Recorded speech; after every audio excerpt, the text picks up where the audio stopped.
Eu quero repetir pela enésima vez algo que eu tenho falado em muitos vídeos.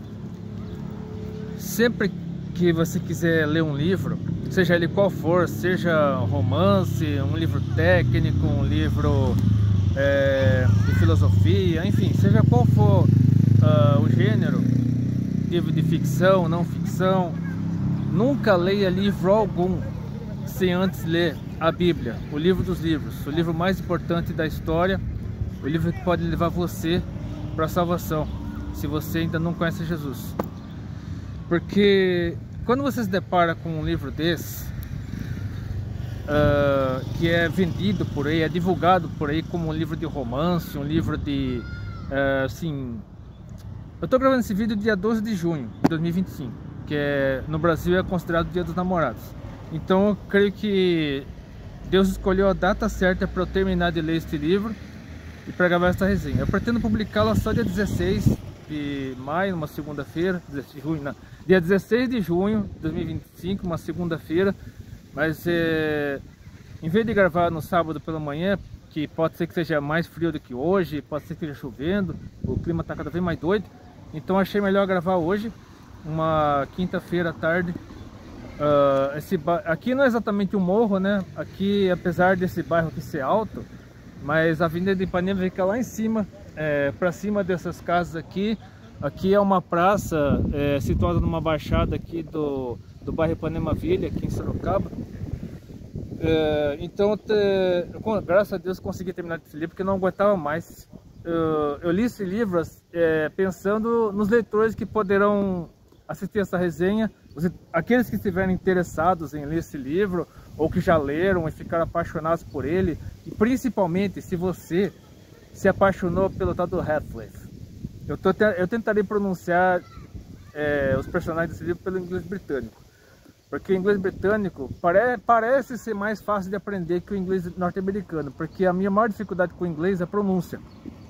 Inclusive eu quero tentar ler, esse aqui é uma versão bilíngue, né? Português e inglês. Inclusive a versão em inglês, acredito que seja a versão original, escrita em, deixa eu ver a data aqui. O livro foi escrito em 1847. Então foi já na era vitoriana, que se eu não me engano já foi na era vitoriana, que a Rainha Vitória, o reinado dela acho que foi tão longo quanto o da Rainha Elizabeth II.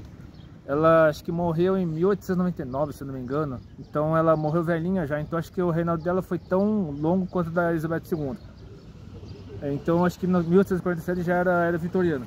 Então, e eu deixarei na tela final desse vídeo duas resenhas de livros escritos no Reino Unido, de autores britânicos. Um deles é Orgulho e Preconceito, da Jane Austen.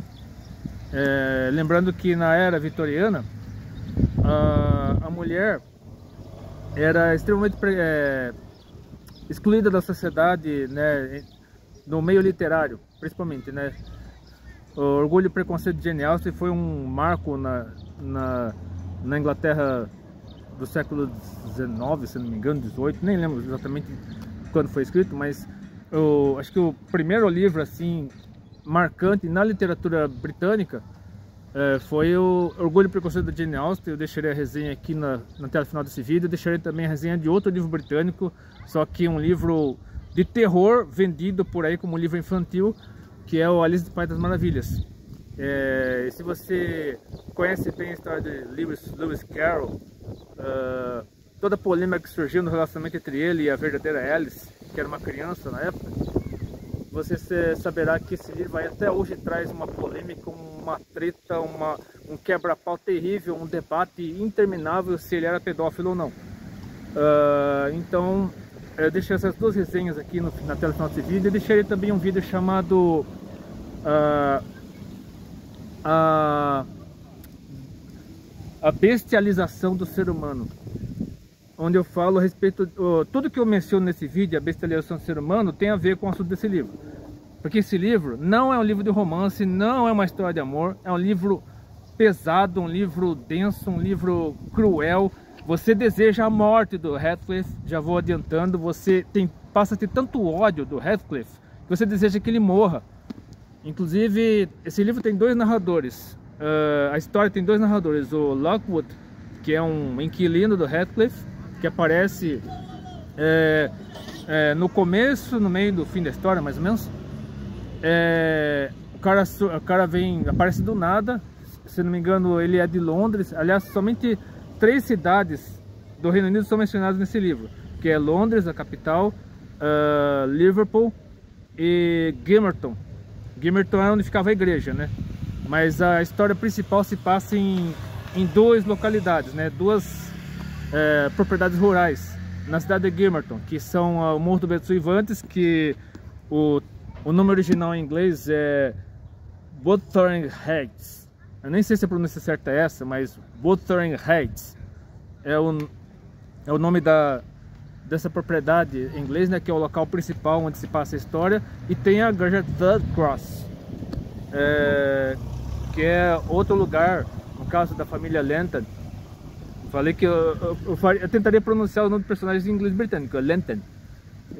A família Lenton é a antiga proprietária da igreja Third Cross.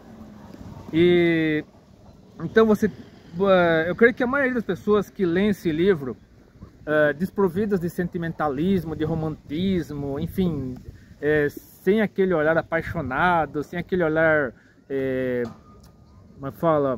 aquele olhar sonhador, onírico, né, de adolescentes apaixonados. A partir do momento que você vê o comportamento do Heathcliff, como ele se destrói não somente a si mesmo, mas a todas as pessoas ao seu redor, você passa a ter tanto ódio dele. Eu mesmo me vi com vontade de que o Lockwood, assim que descobriu todos os podres do Heathcliff, que ele volta lá ele aparece no Morro dos Betsuivantes, ele estava hospedado na igreja Third Cross, que era de propriedade, na época ela tinha sido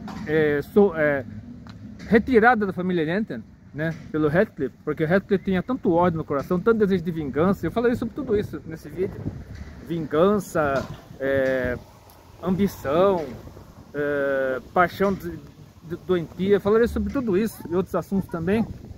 Mas você vê claramente o sentimento de obsessão, a crueldade, sentimentos satânicos, diabólicos mesmo, personificados em Heathcliff. O cara é o próprio Satanás na Terra. O cara é um demônio. O cara fica tão possuído de ódio que esse ódio o enlouquece e ele praticamente destrói tudo ao redor dele. Pessoas morrem, né? Ou de tuberculose. Acho que tuberculose era a doença mais comum naquela época, né? E também você tem tanta vontade, né? Você começa a ter tanto ódio dele. Eu sei que esse sentimento é errado, um sentimento pecaminoso.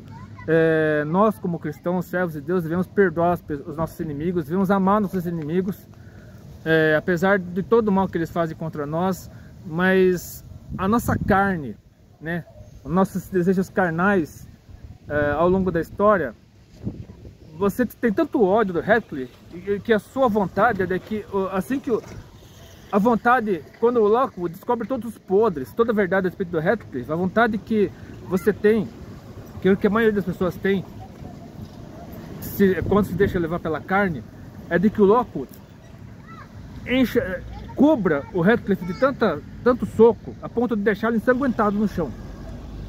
De tanto ódio que você tem do Heathcliff. Mas isso não acontece, porque se isso acontecesse, como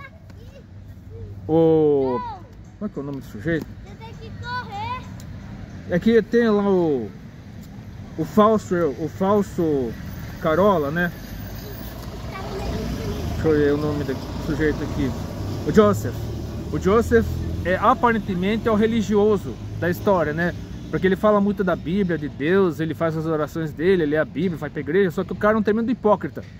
O cara é tão hipócrita que, com certeza, a primeira coisa que o Joseph faria se visse o Lockwood batendo, né, espancando o Heathcliff, seria pegar uma arma e dar um tiro na cabeça dele.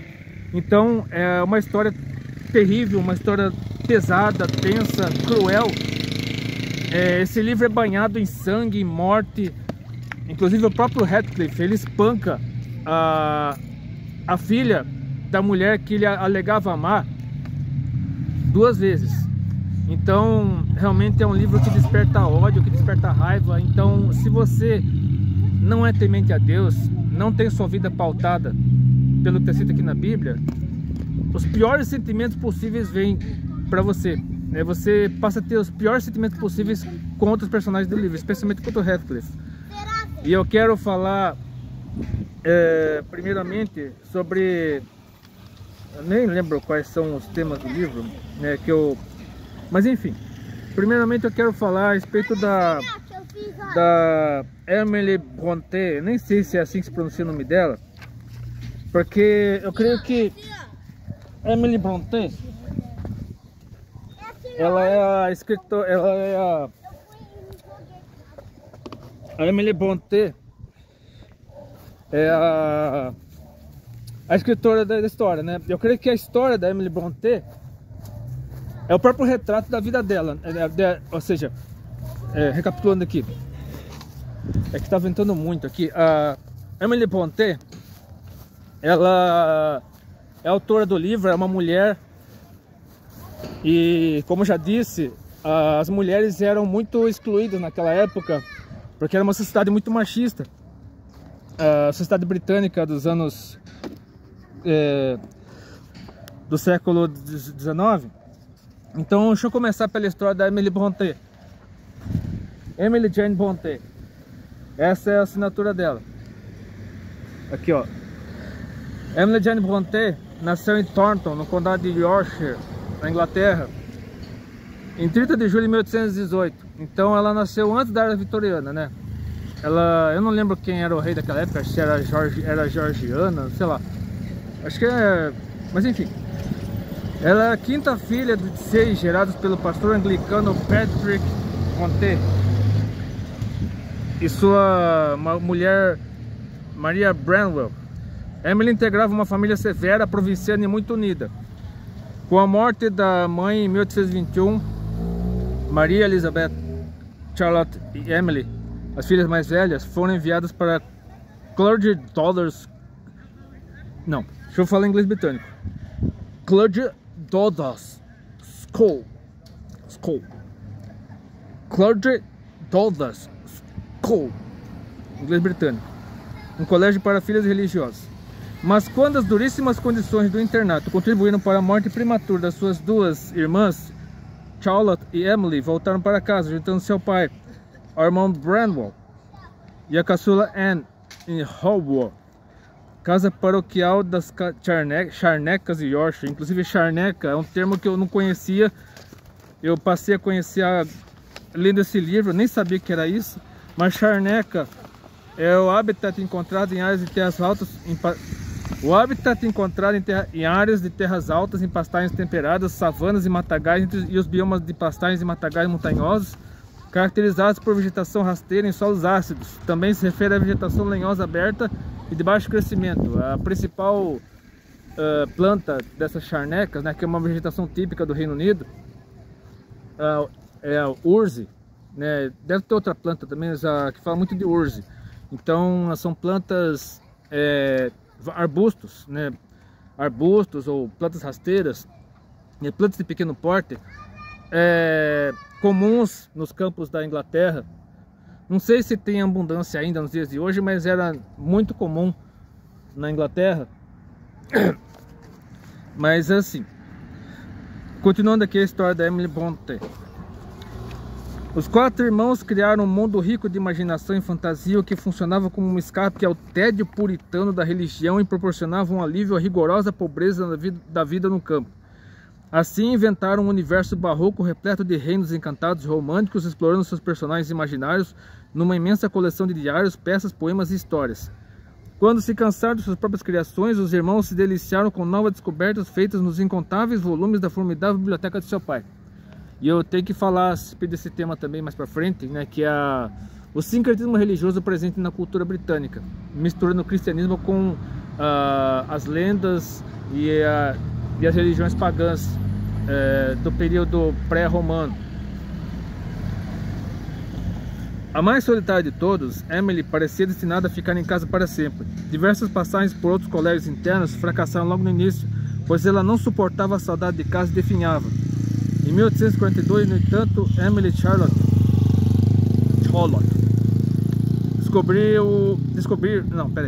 Emily e Charlotte foram estudar línguas na Bélgica. Na volta, um ano mais tarde, ambas abriram uma escola na casa paroquial, mas nenhum aluno se matriculou. Em 1845, Charlotte descobriu casualmente poemas escondidos de Emily e percebeu imediatamente, como eu diria depois, que o trabalho de sua irmã possuía uma música especial, selvagem, melancólica e elevada.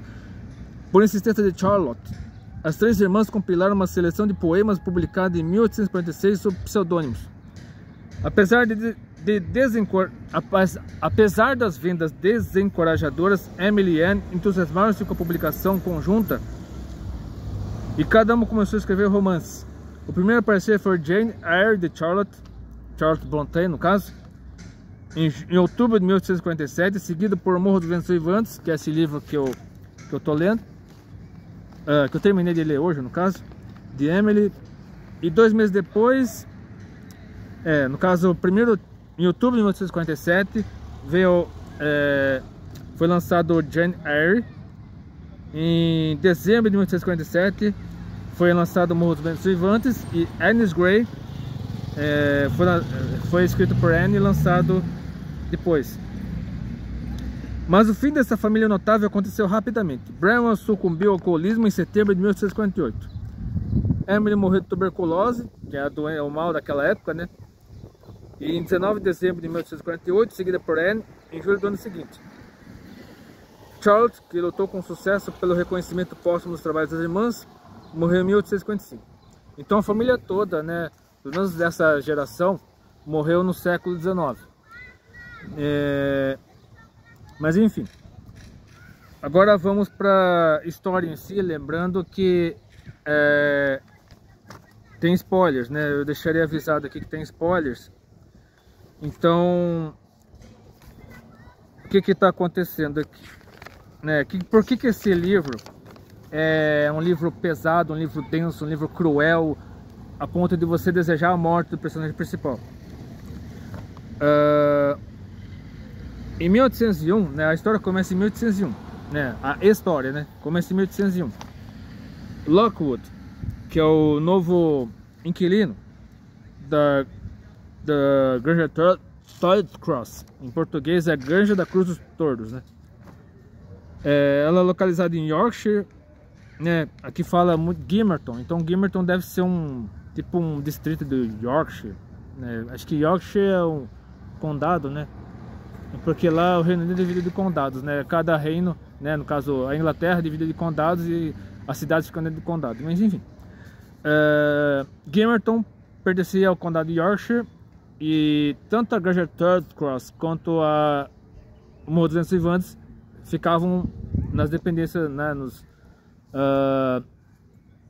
Pertenciam a Gimmerton. Gimmerton é onde ficava a igreja.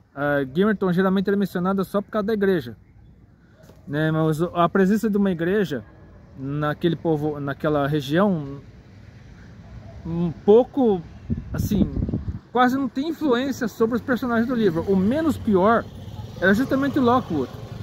Ninguém no livro presta, ninguém, absolutamente ninguém no livro presta. Óbvio que o pior de todos é o Heathcliff, o cara é o próprio Satanás, mas o Lockwood é o menos pior, né? Embora uma das narradoras seja Ellen Dean, né? Nellie Dean, enfim, ela é a principal narradora e o Lockwood seria um narrador secundário. Só que quem começa a história é o Lockwood. Mas enfim, o Lockwood chega lá, ele visita Heathcliff, que é o proprietário tanto da Granja Tolcross quanto do Morro dos Ventos Vivantes, que é a sede no caso. Aí no caso, durante a visita, né, do Lockwood ao Heathcliff, que já logo de cara mostra ser uma pessoa extremamente soberba, arrogante, encrenqueira, assim, cara estúpido, grosseiro, ogro mesmo. Mas mesmo assim ele acaba recebendo Lockwood lá no local. Aí durante a visita, o Lockwood conhece a Catherine Linton. o Joseph, que é no caso o falso Carola, né, o cara mais hipócrita do livro, e o Hareton, um jovem analfabeto que aparenta ser outro servente, mas na verdade era filho da família Earnshaw, né, que é a família mais injustiçada do livro, além da família Lenton. A família Earnshaw, o Heathcliff, ele destrói duas famílias, a família Earnshaw, a família Lenton, além da própria família, né? Porque, resumindo, ok, vamos, já eu vou lá. Então, o Lockwood descreve a todos como pessoas taciturnas e o ambiente como inóspito. Na verdade, o ambiente era o pior possível. Preso na propriedade devido a uma tempestade que ocorria lá fora, o Lockwood lê o diário, ele vai, né? Ele acaba parando no quarto proibido, né? Que era o quarto da Catherine Earnshaw, que era a paixão doentia, né? Que é o amor platônico, nunca correspondido, ou proibido, enfim, do Heathcliff. E lá naquele quarto ele tem um pesadelo, de que o fantasma da Catherine Earnshaw aparece para implora para deixar ele entrar pela janela, tal. Aí o Heathcliff acorda com os berros lá do Lockwood, que ele grita muito com os pesadelos. Aí o Heathcliff fica assustado, principalmente ao ver o Lockwood naquele quarto proibido. Aí ele começa a chorar, começa a fazer aquele berreiro todo. O Lockwood sai de mansinho, sai de fininho, e tempestade de neve lá fora, e ele vai mesmo na neve embora, porque fica assustado com aquele ambiente horroroso, aquele ambiente horrendo, o próprio inferno na terra. Aí depois ele volta para Granja Thudcross, aí reencontra a Nellie, a Ellen Dean, que começa a contar a história. Então, 30 anos antes de Lockwood aparecer lá naquela região, aí viviam no Morro do Ventos Uivantes o casal, deixa eu ver, cadê o homem aqui? Helen Earnshaw e Francis Earnshaw. É um casal que eles tinham 2 filhos. Não, na verdade, quer ver? Deixa eu ver aqui, peraí. Não, eu tô confundindo aqui. Cadê? Cadê aqui, meu Deus? O patriarca dos Earnshaw, na verdade, aqui não fala o nome dele.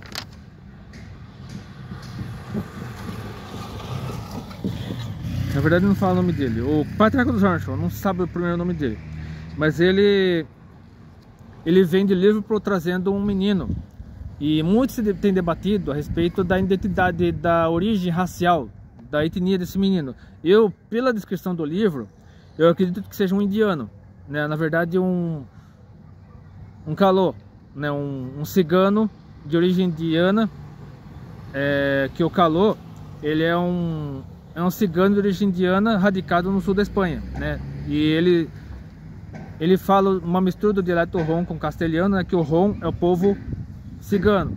O povo rom, ele é originário da Índia, ele se estabeleceu em várias partes da Europa, e no caso da Espanha, o rom virou calô. Então o calô é uma mistura, é como se são conhecidos os ciganos na Espanha, né? Então até hoje os ciganos sofrem muito preconceito, sofrem muito racismo na Espanha, além de outros povos também, e outros povos ciganos também sofrem muito preconceito, muita discriminação ao redor do mundo. No Brasil, os ciganos, eles vivem em estado eles são nômades, né? Eles vivem de terreno baldio em terreno baldio, de área invadida em área invadida, são expulsos pelos proprietários dos terrenos com ameaça de reintegração de postos e tudo mais, mas então eles têm essa vida errante, né? Eles têm uma vida errante, tradições próprias, eles vivem costumes próprios, então eu acredito que o Heathcliff, né, que é um menino trazido pelo patriarca dos Earnshaw, ele é trazido de Liverpool, e ele tem aproximadamente 7 anos de idade, um pouco mais velho que o casal de filhos, né, o Hareton e deixa eu ver, não, o Hindley, né, o Hindley e a Catherine Earnshaw, Eles eram filhos do patriarca dos Earnshall, cujo nome não aparece aqui, né? Aí eles eram crianças ainda, né? Devia ter aqui uns 4 anos, né? Não, acho que o Hindley era bem mais velho. O Hindley parece que tinha 16 anos e a Catherine tinha 4. Aí o Radcliffe tinha 7 aproximadamente, né? E eu creio que pela descrição dele no livro, ele era cigano, espanhol, de origem indiana, embora alguns detalhes na aparência dele, principalmente nos olhos, dê a entender que ele era indígena, sul-americano, provavelmente do Peru, da Bolívia, enfim.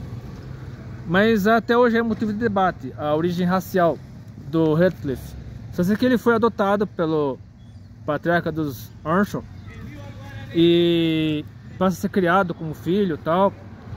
Ele cresce junto com a Catherine, eles brincavam muito. Aí no caso, eles... Deixa eu ver.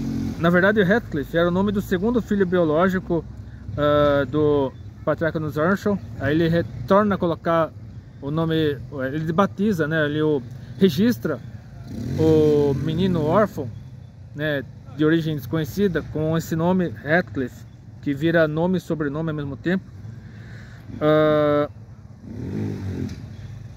Aqui fala que possivelmente de origem indiana ou espanhola, e a origem do Radcliffe.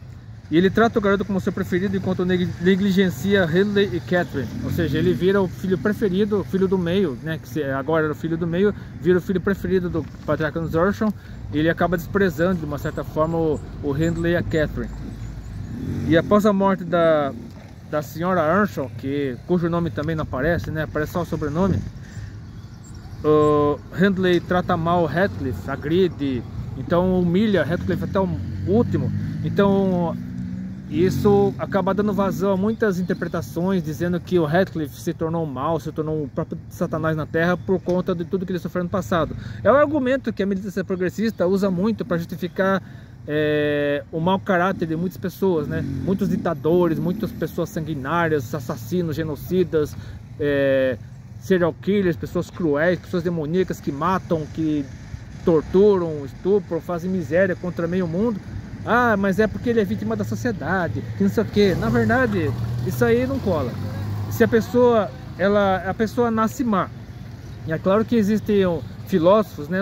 Eu nunca sei se é Hobbes, Rousseau, eu não lembro se é, eu sempre erro. Sempre confundo Hobbes com Rousseau. Sei que um deles falou que o ser humano nasce mal e a sociedade o corrige. O outro falou que o ser humano nasce bom, que a sociedade o perverte. Mas de qualquer forma, ambos estão errados. Seja o Rousseau, seja o Hobbes, ambos estão errados. O ser humano nasce mal e ele vai para o inferno, a não ser que ele conheça Jesus, se arrependa dos seus pecados, e para Jesus morreu por nossos pecados e tal, mas ele morreu por toda a humanidade.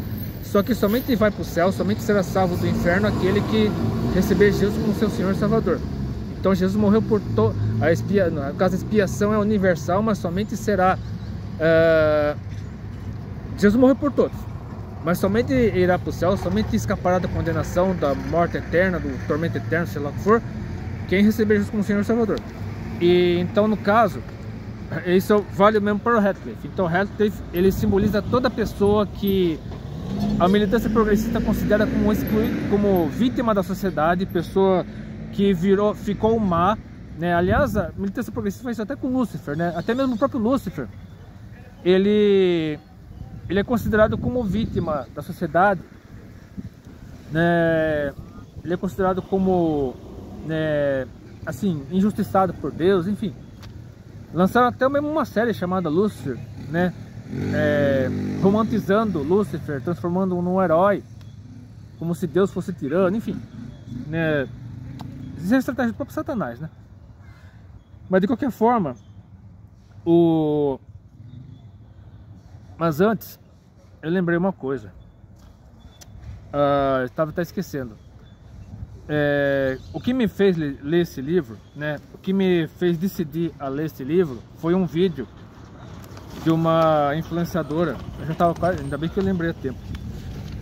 Chamada... Peraí. Uma influenciadora chamada Kayleigh Lima. Acho que é Kailane o nome dela, né? Keiley Lima. Eu deixarei o vídeo aqui para você assistir. Um vídeo chamado Um Vídeo sobre Solitude e Simples Prazeres. Aí essa moça tava sozinha, né? O namorado dela saiu, o namorado, enfim. A pessoa com que ela convivia, né? Saiu, fazendo não sei o que, e ela ficou sozinha, ela se viu sozinha, aí saiu para faculdade onde ela estudava, universidade, não sei, para ler justamente esse livro, O Morro dos Ventos Uivantes. Então ela leu esse livro, aí pensei, por que não ler esse livro, né? Aí eu fiquei entre esse livro e A Marca de uma Lágrima, que é um livro muito famoso dos anos 80, né? Um livro que virou uma febre nos anos 1980. Eu inclusive li esse livro umas 2 vezes, o livro do Pedro Bandeira. Eu estava indeciso entre A Marca de uma Lágrima e O Morro dos Ventos Uivantes. Acabei pegando O Morro dos Ventos Uivantes na biblioteca municipal. E essa influenciadora, Keiley Lima, ela influenciou, ela de uma certa forma me incentivou, né, por meio desse vídeo a ler esse livro. Acabei pegando, li, quase me arrependi, mas fiz questão de lê-lo até o final, apesar de ser um livro muito difícil de ler, um livro que chega a ser até insuportável em muitos momentos, mas fiz questão de ler esse livro e alertar para você que se você não tiver estômago, se você não tiver uma vida de comunhão com Deus, não leia esse livro. Se você não conhece a Bíblia, se você não conhece Jesus Cristo, não leia esse livro, porque ele pode destruir você. Mas vamos continuar aqui. Aí o Hindley vai para a universidade, ele volta como novo senhor da família após a morte do primogênito, né? O Sr. Earnshaw, né? O patriarca da família, ele morre. Aí quando o Hindley volta da universidade, né, após ser discriminado pelo próprio pai, ele se torna novo senhor da família, né, o herdeiro de tudo. Aí junto a Frances, que era a esposa dele, ele obriga Heathcliff a viver como servente da casa, como escravo, né, um servo, né, sofrendo todo tipo de humilhação, todo tipo de agressões físicas, verbais, morais, enfim. E eles chicoteado, tudo, é como se fosse um escravo mesmo. Que naquela época acho que ainda havia escravidão no Reino Unido, né? Então ele era tratado como um escravo. Aí Edgar Linden e a Isabella vivem na propriedade mais próxima, a Igreja Shadcross. Heathcliff e Catherine, eles ainda eram crianças, né? Eles bisbilhotam a família. Catherine é atacada pelo cão de guarda da família quando são flagrados. Aí o Catherine, ela se machuca, né? O pé dela fica machucado. Aí a família Linton hospeda as crianças enquanto a Catherine se recupera. Só que eles obrigam Heathcliff para voltar aos Morros dos Ventos Uivantes. Aí, para desespero do Heathcliff, a Catherine retorna semanas depois como uma donzela refinada, ou seja, porque a convivência dela com Heathcliff acabou afetando a menina de um jeito que ela vivia quase uma selvagem. Só que quando a menina fica com o pé machucado, tudo pela mordida do cachorro, ela fica lá, aprende a ter boas maneiras, ter etiqueta, tal, e ela volta como uma dama, ela volta como uma princesa. E aí no caso, deixa eu ver. Aí quando os Linton visitam Hindley, eles desdenham de Heathcliff. Aí ocorre uma briga. Heathcliff é condenado a viver no sótão da residência como punição e promete a si mesmo que um dia se vingaria. Ou seja, o cara começa a ter sentimentos demoníacos, sentimentos de morte, de vingança, de retaliação, porque a mente vazia funciona do capiroto, né? Você sabe. A Frances morre após dar à luz o único filho com Hindley, e era muito comum as mulheres morrerem durante o parto. Aí o filho da Frances com Hindley é chamado de Hareton. Então, 2 anos depois, a Catherine aceita o pedido de casamento com Edgar Linton e confessa a Linden que Heathcliff é seu verdadeiro amor. Ou seja, ela confessa para o Heathcliff estar dormindo lá na poltrona, e meio que dormindo, só que ele pega somente parte da conversa, né? A Catherine Earnshaw confessa que Heathcliff é seu verdadeiro amor, mas sente que não pode se casar com ele por medo das consequências sociais e financeiras. Ou seja, ela, na verdade, ela é uma interesseira, né? Só que ela acaba revelando outras falhas de caráter, né, e falhas mentais também, que você logo perceberá ao longo da história. A Heathcliff escuta somente a parte final da conversa, dizendo que poderia se casar com ele, por ele ser pobre e tal. Aí ele sai de mansinho. Ele foge mas aqui fala que ele foge da propriedade de desespero. E a Catherine acaba adoecendo. E 3 anos após a fuga do Heathcliff, Edgar e Catherine já estão casados. E eles esperam o primeiro filho. O Heathcliff ele volta do exílio, rico, educado. Provavelmente ele tinha servido o governo, né, no caso a coroa britânica, né, que era o Império Britânico. E naquela época o Império Britânico já estava espalhado pelo mundo inteiro. O Heathcliff seduz Isabela para vingar-se de Catherine. E ele é banido por Edgar, enfurecido com a presença constante de Heathcliff na granja. E em resposta, Catherine se tranca no quarto e se recusa a comer. Ou seja, ela faz uma greve de fome. Aí no Morro dos Ventos Uivantes, Heathcliff explora o vício em aposta de Hindley para acabar com a vida dele, né? Aí as más companhias, tal, bebedeira, o alcoolismo, o jogo, né, jogatina. E ele o convence a hipotecar os Morros dos Ventos Uivantes como garantia pelas dívidas que ele estava fazendo. E o Heathcliff pediu Isabela em casamento, mas no fim eles acabaram se agredindo fisicamente, verbalmente e tal. Aí a Catherine adoece e ela nunca se recuperou totalmente da greve de fome. Aí no caso o Hindley e o Heathcliff se agridem tal, fisicamente. O Heathcliff quase mata o líder, não, é outra coisa. Eu tô antecipando as coisas aqui. Então, mas parece que deixa eu ver, o Hindley dá um soco na garganta do Heathcliff e consegue escapar. E volta com um monte de gente disposto a matar o Heathcliff até que ele vai embora. Só que quando ele volta, ele encontra a Catherine quase morta, né? Moribunda mesmo. Aí ele tenta reanimar a Catherine. Aí na hora que o Linton chega para matar o Heathcliff, ele acaba vendo a esposa quase à morte e o Heathcliff tentando reanimá-la, tal. Só que e ela estava grávida, né? Praticamente quase em trabalho de parto já. Aí ela morre logo após dar à luz a outra Kathleen, né? A menina registrada como Catherine também.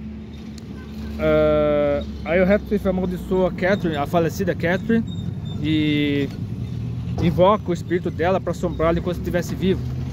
Então ele já estava começando a enlouquecer, o Heathcliff.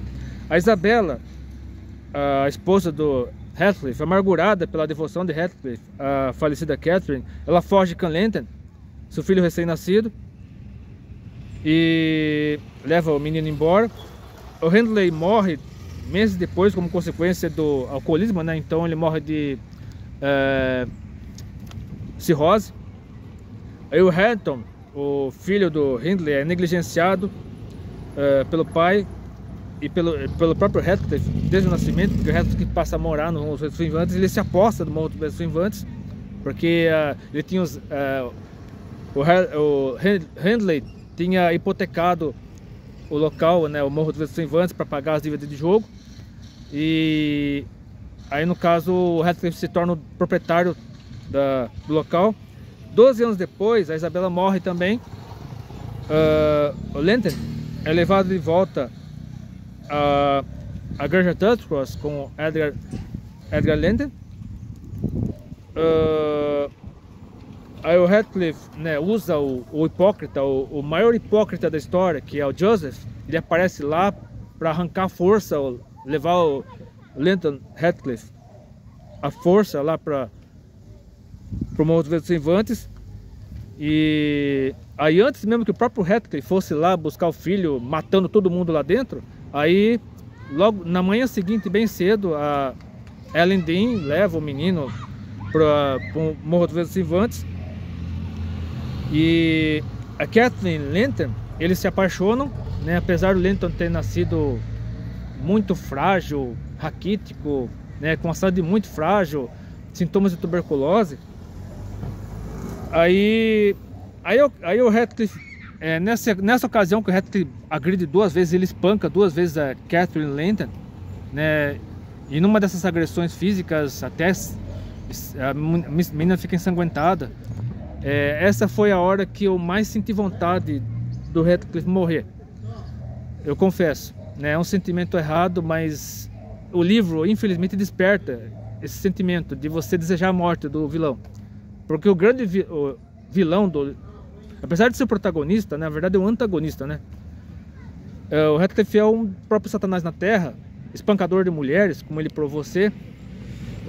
Então a própria Catherine Linton, que era uma menina doce, sonhadora,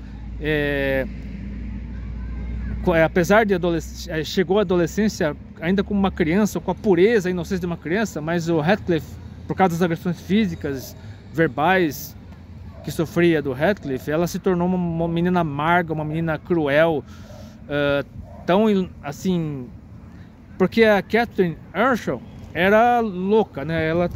Ela foi descrita aqui na Wikipedia como uma mulher que se magoava com facilidade, passional, com mudanças súbitas de humor, obstinada, incompreensiva e que tinha sofrido de histrionismo. Então a Catherine Linton, ela passava a ter as características, os defeitos da mãe por culpa do Ratcliffe. O que aí após a morte do Edgar, o Ratcliffe exigiu que os dois morassem no morro junto com ele e tal. E ele se tornou ainda mais selvagem, mais cruel, mais demoníaco, como eu já disse, destruindo todas as pessoas à volta dele, inclusive os descendentes da geração dele, né, a geração seguinte, né. Ele conseguiu destruir 2 gerações. Só que antes mesmo dele matar de vez todas as pessoas que ainda estavam vivas em volta dele, ele enlouqueceu, né. Ele revelou para Ellen Dean que tinha desenterrado o cadáver da Catherine na noite da morte dela, Catherine Earnshaw no caso, e que o fantasma dela o assombrava tal. E aí ele ficou assim como se tivesse uma greve de fome voluntária, assim, uma greve de fome. Ele foi definhando, enlouquecendo, parecia que ele estava com pressa de morrer logo para ficar do lado da amada dele, ou seja, ele estava se suicidando lentamente, fazendo uma greve de fome suicida para morrer logo e ir logo para os braços da mulher. Aí quando Linton morre inesperadamente, Catherine não tem outra opção a não ser permanecer no Morro dos Ventos Uivantes, se aproximar de Hareton, ensinando o Hareton a ler e tal. Aí a Ellen Dean termina o relato para o Lockwood volta para Londres. No ano seguinte, no caso, o Lockwood aparece na fazenda, na Granja Tutworth em 1801. A boa parte da história acontece ainda no século XVIII. Aí em 1801 Lockwood vai lá para o Granja Tutworth, conhece lá o Ratcliffe. Aí houve todo o relato, todos os podres do Ratcliffe, tudo que tinha acontecido antes da chegada dele lá, até aquele exato momento. Aí ele vai para Londres, volta para Londres, porque não aguenta ficar lá naquele lugar, naquele fim de mundo. Aí depois, no ano seguinte, ele volta para Gimmerton. Aí volta para Granja Tutworth, descobre que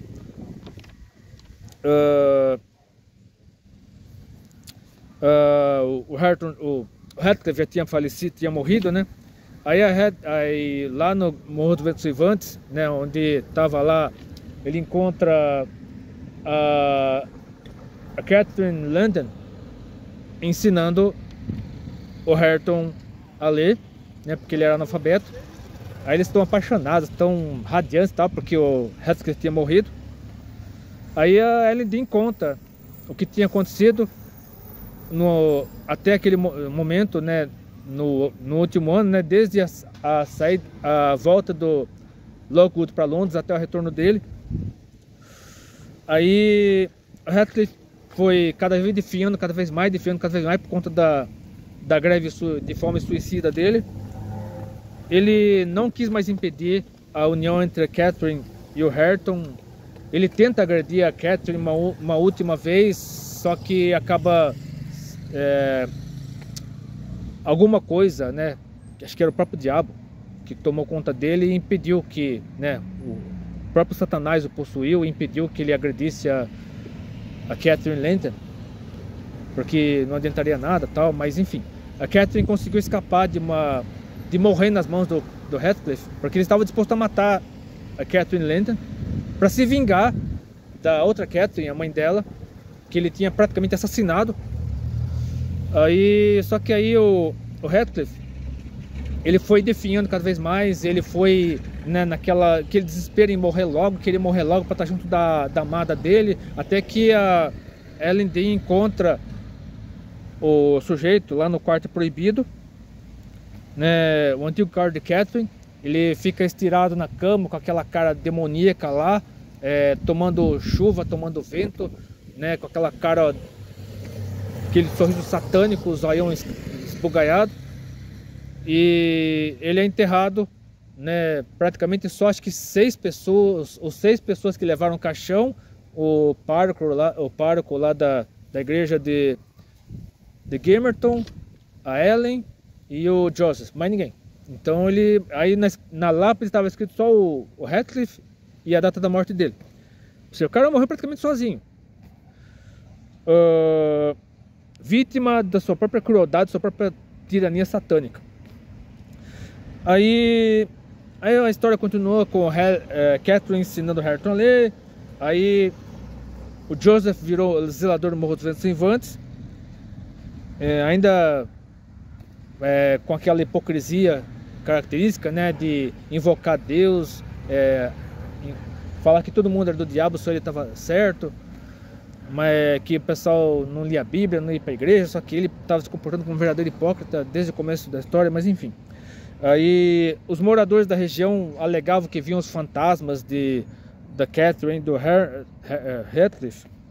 Aí no final da história, o Hal Lockwood, ele visitou as covas da Catherine Earnshaw, do Edgar Linden, do Heathcliff, acreditando que eles finalmente tinham encontrado descanso, quando provavelmente na verdade eles estavam no quinto dos infernos, mas enfim.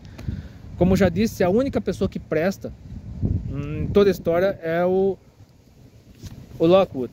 E a Ellen Dean, por que a Ellen Dean, apesar de ser a principal narradora da história, por que ela também não era uma pessoa, né, digamos assim, né, porque eu falarei agora, deixa eu ver aqui, eu nem preciso descrever os personagens, porque só de você ver meu relato a respeito da história, você já pode ter uma noção de como o pior do ser humano podia se manifestar, podia ser visto nos principais personagens do livro. Praticamente todos os personagens que mais apareciam na história, o único que prestava era o Lockwood. Aí aqui na Wikipédia fala sobre interpretação freudiana, só que eu não quero falar sobre isso, né? Porque o assunto principal desse vídeo é a resenha falando a respeito do que podemos analisar das características dos personagens em comparação com o que a Bíblia diz a respeito deles. E é exatamente isso que eu farei a partir de agora, que é descrever os assuntos principais do livro. É claro que o livro fala sobre obsessão, o livro fala sobre loucura, mas eu quero mencionar aqui, né, os assuntos principais do livro. Além da obsessão e da loucura, eu quero mencionar aqui outros assuntos que com certeza farão diferença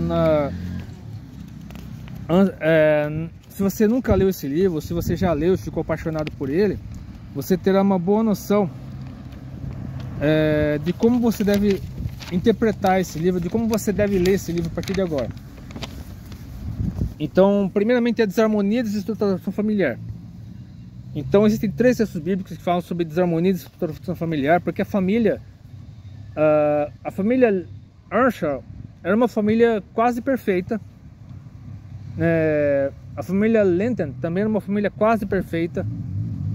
E o Heathcliff parece que surgiu, foi plantado pelo próprio demônio, foi plantado pelo próprio diabo para destruir todo mundo. Destruiu a família Earnshaw, destruiu a família Linton.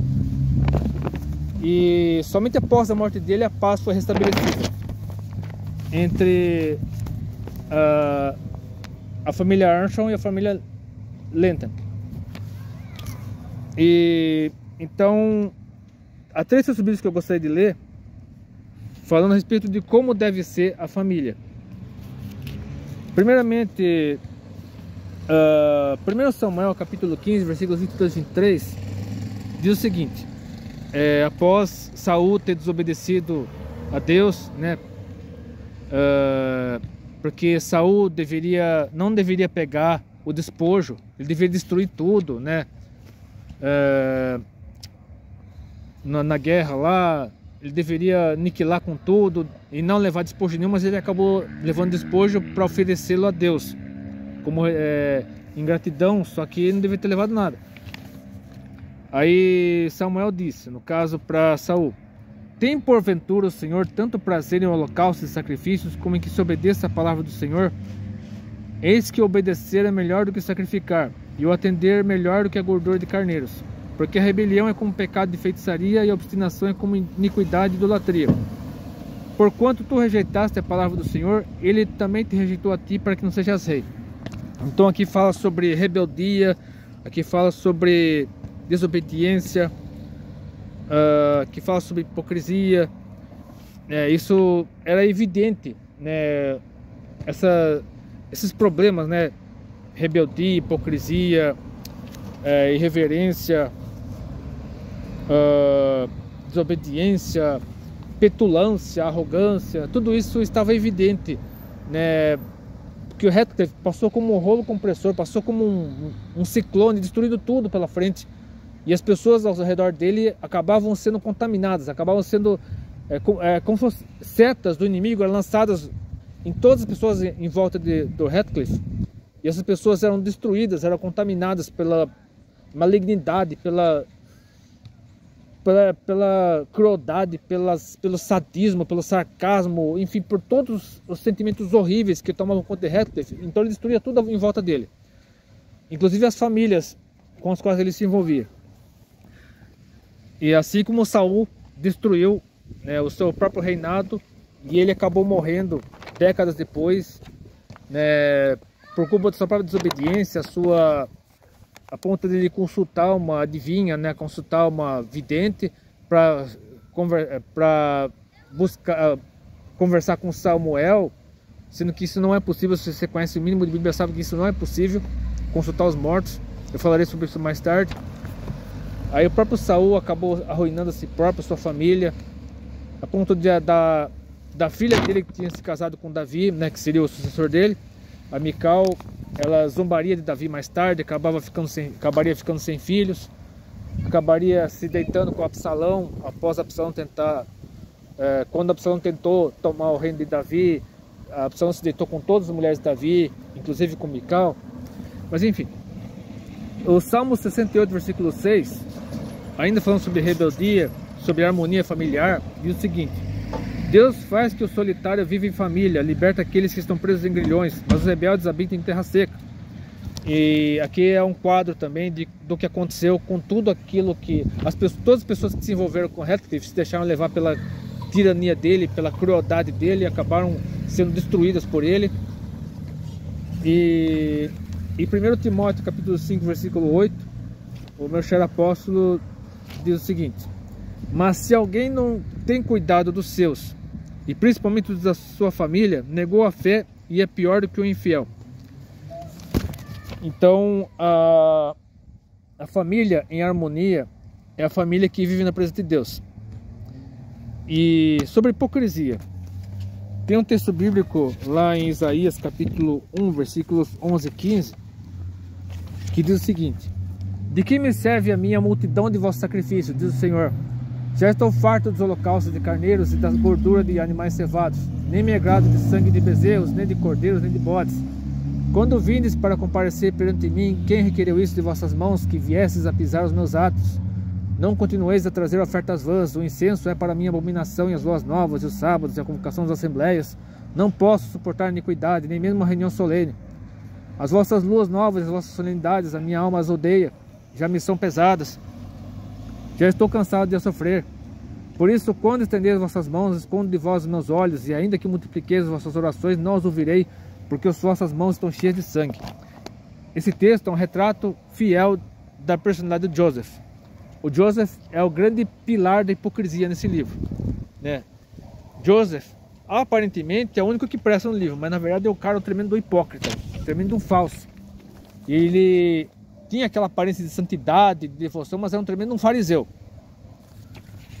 E isso também podemos ver aqui em Isaías capítulo 29, versículo 13. Porque o Senhor disse: pois que este povo se aproxima de mim, e com sua boca e com seus lábios me honra, mas o seu coração se afasta para longe de mim, e o seu temor para comigo consiste só em mandamentos de homens, em que foi instruído. O próprio Jesus menciona isso em Mateus capítulo 15, versículo 8. E finalmente Amós capítulo 5, versículos 21 a 24. O Deus falando por meio do profeta Amós: odeio, desprezo as vossas festas, e as vossas assembleias solenes não me exalarão bom cheiro.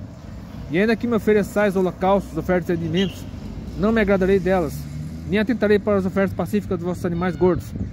Afasta de mim o estrépito dos teus cânticos, porque não ouvirei as melodias das tuas violas.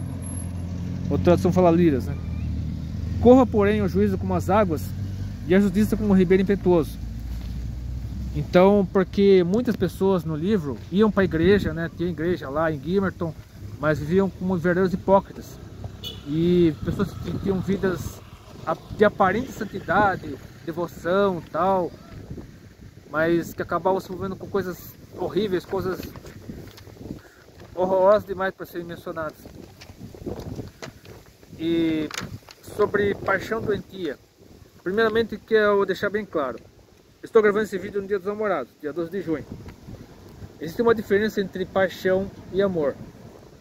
Na verdade, existem 4 termos no grego para amor, que é o amor philos, o amor eros, o amor storge e o amor ágape. O amor ágape é o amor de Deus, que é o amor que deve estar presente em todos os seres humanos. Inclusive, a palavra grega, no grego moderno, para amor é justamente o ágape, né? Graças a Deus, a Grécia conseguiu herdar um pouco do cristianismo, definindo o amor no grego atual como ágape. O storge é o amor entre o ser humano e os animais, o amor animal. O eros é o amor sexual, relação sexual, enfim. E o philos é a amizade. Então, a paixão está muito mais relacionada ao eros do que o tipo de amor.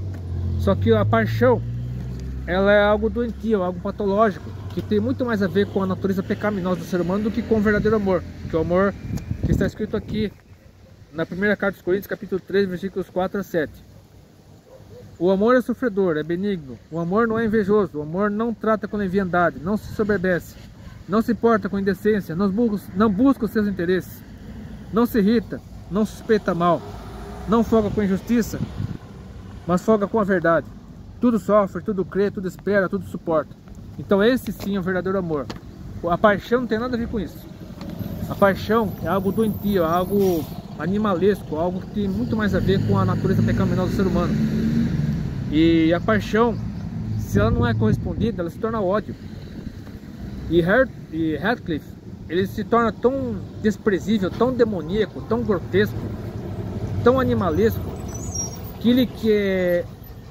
O amor que ele sentia por Catherine Earnshaw, ele se torna um ódio tão profundo que ele, em nome de seu pretenso amor por Catherine Earnshaw, ele quer destruir todos em volta dele, ele quer se vingar de todo mundo. E ele personifica esse ódio em cima da Catherine Linton, a ponto de ele agredi-la fisicamente 2 vezes e tentar matá-la, quase no final da história. Então, a Catherine Linton, obviamente por ser filha da Catherine Earnshaw, ela era muito parecida com a mãe. E também o Hareton, ele também era muito parecido com a Catherine Earnshaw. Então os dois terminam juntos, né, como já disse. E só que o Heathcliff, ele é a personificação dessa paixão doentia que se torna ódio, que o leva à loucura, o leva a destruir todos em volta dele, a destruir a si próprio. Vamos agora para o materialismo, que é outro tema do livro. Como eu já disse, a Catherine Earnshaw, ela amava Heathcliff, mas não queria ficar com ele por medo de que, amando uma pessoa que não tinha nada, nenhuma perspectiva de vida, era tratada como escravo no Morro dos Ventos Uivantes. Então ela não queria que o Heathcliff, ela amava o Heathcliff, mas não queria se casar com ele por temer que morresse pobre, ficasse miserável, tal, não tivesse um futuro digno, né, entre aspas.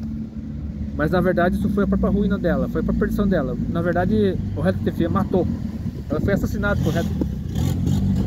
E ele teria feito o mesmo com a filha dela, com a Catherine Linton, se ele já não tivesse moribundo, né?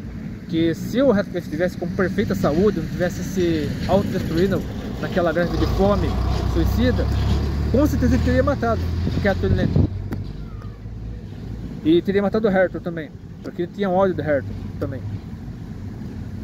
No fim, as duas maiores vítimas do Heathcliff acabaram juntos no final. E o Heathcliff acabou morrendo. Foi direto para o inferno. Então, sobre o materialismo, vejamos o que está escrito aqui no Evangelho segundo Lucas, capítulo 9, versículo 23 a 25. São palavras do próprio Jesus. E Jesus dizia a todos: se alguém quer vir após mim, negue-se a si mesmo e tome cada dia a sua cruz e siga-me. Porque qualquer que quiser salvar sua vida, perdê-la. Mas qualquer que por amor de mim perder a sua vida, salvará. Porque que aproveita o homem ganhar o mundo todo, perdendo-se ou prejudicando-se a si mesmo? Então, engana-se quem pensa que as riquezas, os bens materiais, o nome, o prestígio, curtidas, inscritos, seguidores,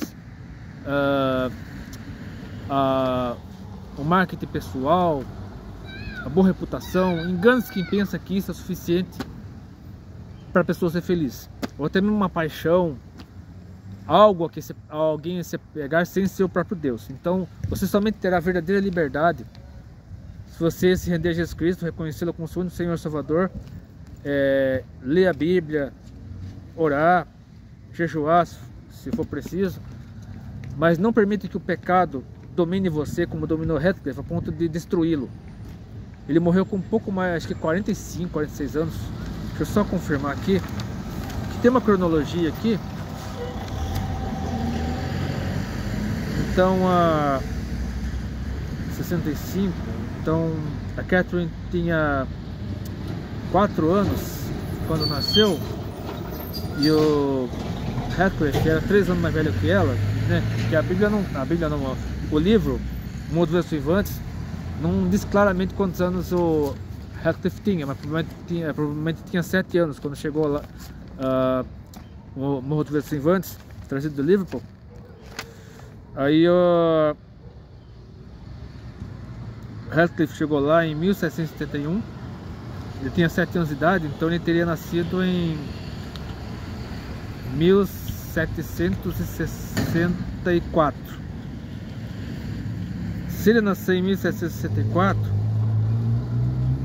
e morreu em 1802, então ele morreu com 48 anos. Então ele morreu jovem ainda, né? Ele se matou, na verdade, né? O Heathcliff se matou. Assim, além de ter matado Catherine Earnshaw e de quase ter matado Catherine Linton, ele se matou.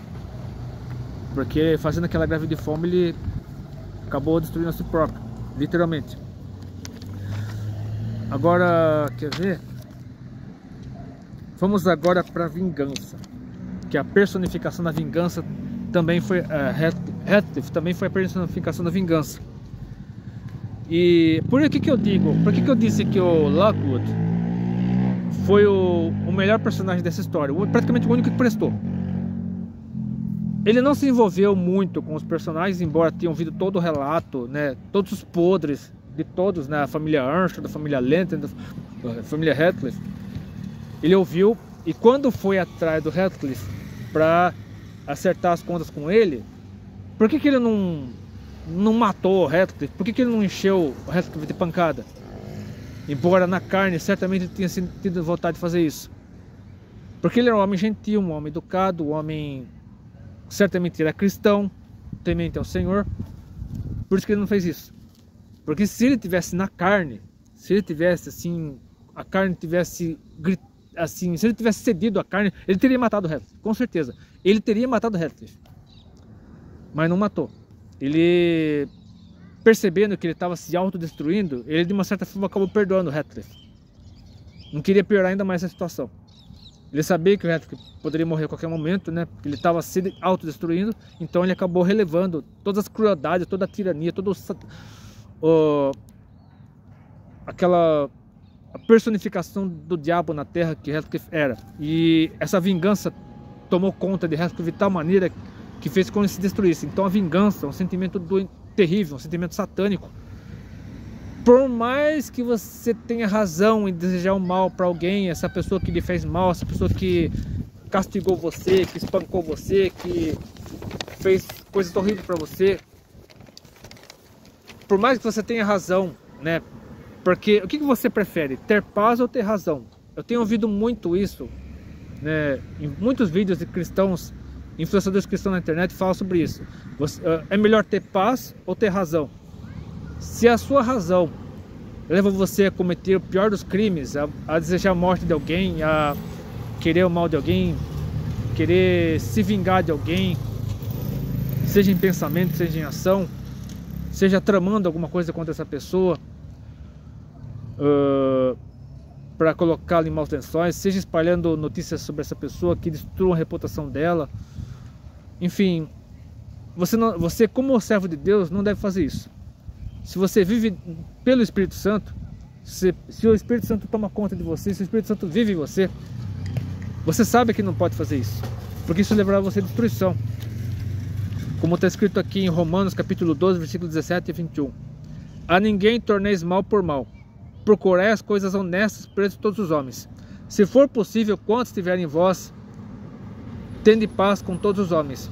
Não vos vingueis a vós mesmos, amados, mas dá lugar à ira, porque está escrito, ou deixa ele de lado, porque está escrito, não vos vingueis a vós mesmos, amados, mas há lugar ainda? Não, deixa ele de lado, porque está escrito, minha vingança, eu recompensarei, diz o Senhor. Ou seja, a vingança é de Deus, Ele é quem deve vingar todos aqueles que estão sofrendo na terra, por conta de pessoas más, por conta de pessoas cruéis, diabólicas, irreconciliáveis,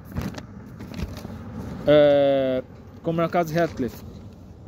E portanto, o texto continua, se o teu inimigo tiver fome, dá-lhe de comer, se tiver sede, dá-lhe de beber, porque fazendo isto, amontoarás brasas de fogo sobre a sua cabeça. Ou seja, o próprio Deus tratará com essa pessoa, você não precisa fazer nada contra ela, o próprio Deus cuidará dela, se ela não se arrepender a tempo. E finalmente, esse trecho que eu estou lendo termina, não te deixes vencer do mal, ou seja, não permite que o mal domine você, mas vence o mal com o bem. Então, a lei de Moisés dizia, olho por olho, dedo por dente. Mas Jesus veio para mudar isso, para que você ame os seus inimigos. Ele próprio amou os inimigos dele, até mesmo que eles crucificavam. Jesus estava todo ensanguentado, todo dilacerado na cruz, respirando com dificuldade por causa da posição que ele estava, com os braços pendurados, atravessados por pregos, os pés também atravessados por pregos, mas ele próprio orou pelos seus inimigos. Ele orou a Deus, Pai, perdoa-lhes, porque não sabem o que fazem. Estevão também estava sendo morto, estava sendo apedrejado, e enquanto ele estava tendo o corpo trucidado por pedras, todo ensanguentado, todo desfigurado, ele orava por aqueles, Senhor, não lhes impute o seu pecado. Acho que é Atos 7, se não me engano, fala sobre a morte dele. E aqui no Salmo, deixa eu ver, o que mais? O sincretismo religioso agora. Falamos agora sobre o sincretismo religioso. Como já disse, o Reino Unido, em parte até pelas conquistas, né, que o Reino Unido fazia ao redor do mundo, né, o Império Britânico fazia ao redor do mundo, ele dominou boa parte da Ásia, da África, América, Austrália, Nova Zelândia, enfim. O Reino Unido é o senhor dos mares, dos oceanos, e diziam na época que o Império Britânico era o único império onde o sol nunca se punha, porque em tudo quanto é canto do mundo você via uma possessão britânica, do Canadá a Bangladesh, da Austrália a Guiana, né, passando por ilhas, né, territórios na África. Metade da África pertencia ao Reino Unido, até mesmo o Egito e Israel foram dominados pelo Império Britânico. Então, e além disso, os celtas, né, que eram os povos que viviam nas ilhas britânicas antes dos romanos, eles eram um povo pagão que cultuava, né, a personificação da deusa Semíramis, né, a Semíramis, que era a esposa de Nimrod, né, mãe, esposa de Nimrod. Eles tiveram Tammuz, enfim. Só sei que os celtas, eles criam nos seres elementais fadas, duendes, gnomos, né, salamandras, elfos. Então todos esses seres mágicos, seres da floresta, das águas, do ar, da terra, enfim, os seres dos elementos. Então eles criam nisso, eles criam nos ancestrais, eles traziam muitas coisas de outras culturas, de outros povos, por conta do domínio britânico ao redor do mundo. E isso acabou contaminando a família Earnshaw, a família Lenton, a família Ratcliffe, boa parte dos britânicos, inclusive a própria Ellen Dean. Ela tinha, apesar de ser aparentemente uma cristã devota, ela tinha essas devoções a entidades, fadas, duendes, gnomos. Ela lia livros sobre fadas. As duas Catherine, né, tanto a Catherine Earnshaw quanto a Catherine Lenton, mãe e filha, elas liam literatura de fantasia, de literatura pagã, né, de origem celtas, de origem bretã, anglo-saxônica, enfim, né, a mitologia, né, anglo-saxônica, né, a mitologia nórdica, enfim. Ela lia tudo isso, os seres mágicos da floresta. Então isso contaminou o cristianismo britânico, e a Bíblia diz a respeito disso, né? Por isso que eles criam em fantasmas, eles criam em seres mágicos da floresta. E a Bíblia, esse livro aqui, O Morro do Vestimento, fala muito sobre espiritismo, né? A doutrina espírita, tem muito do espiritismo aqui. Mas Deuteronômio, né? A Bíblia fala lá em Deuteronômio capítulo 18, versículos 10 a 12, parte A: entre ti não se achará quem faça passar pelo fogo a seu filho ou sua filha, nem adivinhador, nem prognosticador, nem agoureiro, nem feiticeiro, nem encantador, nem quem consulte um espírito adivinhador, nem mágico, nem quem consulte os mortos, pois todo aquele que faz tal coisa é abominação ao Senhor. Então, a Bíblia proíbe terminantemente consultas mortos e fantasmas. E eu quero falar finalmente sobre o preconceito. Antes de concluir o vídeo, eu quero falar sobre preconceito, que é algo também muito presente no livro. Handley foi vítima de preconceito do próprio pai. A Catherine Earnshaw foi vítima de preconceito do próprio pai. O Handley foi tratado como escravo, sofreu, apanhou, sofreu todo tipo de humilhação, todo tipo de agressões do Handley. E isso, na verdade, o Ratcliffe nunca teve razão em ser o que foi, em ter aquelas atitudes sombrias, aquelas atitudes demoníacas. Nada justifica uma agressão, seja ela física, verbal ou moral. Nada justifica ter atitudes que a Bíblia condena. Nada, absolutamente nada justifica você agir de forma contrária ao que a Bíblia ensina. Nem mesmo sofrimento que você teve no passado, você sofreu, você foi injustiçado, você foi vítima da sociedade, como já disse, né? A militância esquerda adora usar isso, né? Fulano de tal é mal porque foi vítima da sociedade, relativizando o mal. Porque o que acontece muito hoje é relativização do mal, a relativização do pecado.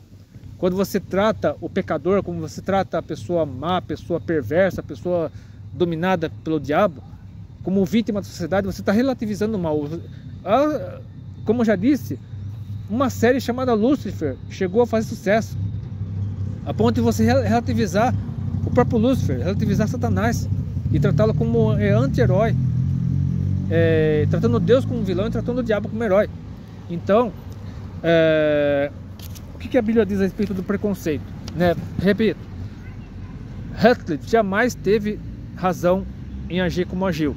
Se Heathcliff existisse na vida real, eu jamais absolveria Heathcliff. Heathcliff foi condenado ao inferno. Se Heathcliff existisse na vida real, ele estaria hoje no inferno, ardendo em chamas, esperando somente a segunda ressurreição, que é a ressurreição dos ímpios, para ser totalmente vencido, julgado no julgamento turno branco e levado para o lago de fogo e enxofre.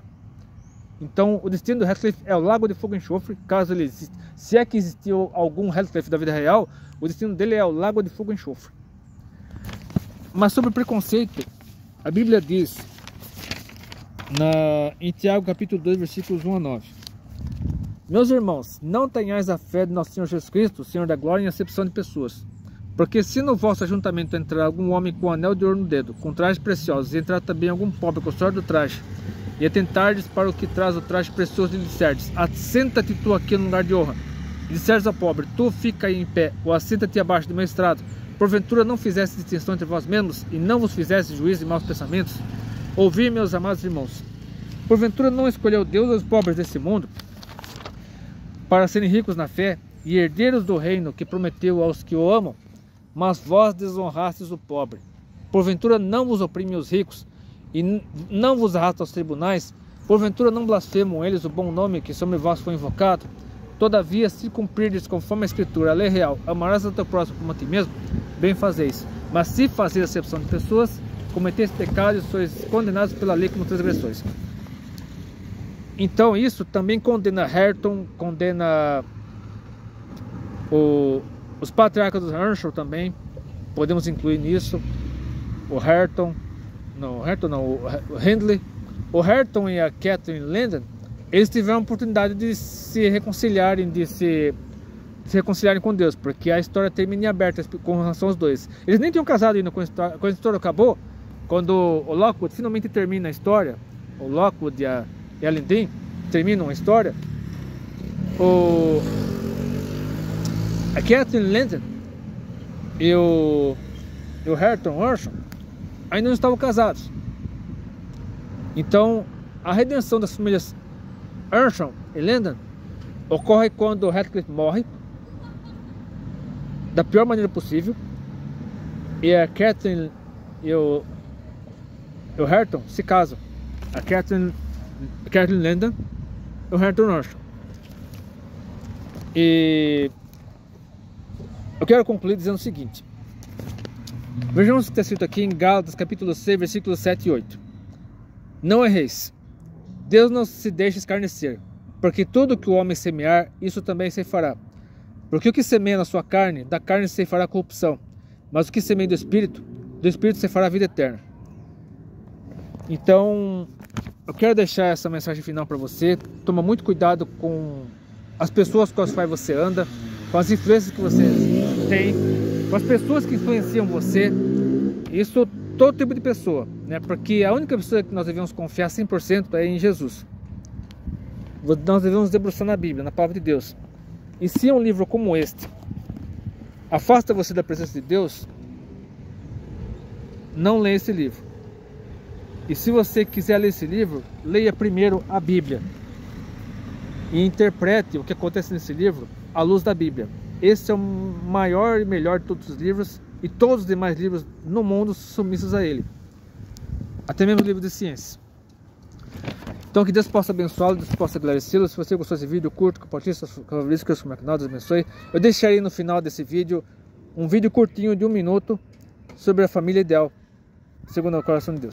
Eu vi uma moça comentando isso e eu não consigo parar de pensar. Eu fiquei muito feliz e empolgada também, que é saber que os meus filhos serão os primeiros da minha linhagem e do meu marido também, em que eles crescerão em um lar onde os seus pais conhecem verdadeiramente o Senhor, em que Cristo é o centro daquela casa, em tudo, nas tomadas de decisões, em cada passo que nós damos, cada movimento, nas coisas que nós falamos, que Cristo é o centro daquela casa. E que os seus pais sempre estarão ali orando por eles e conversando com eles sobre o Senhor, sobre as maravilhas, sobre tudo que o Senhor já fez. Isso me deixa muito feliz.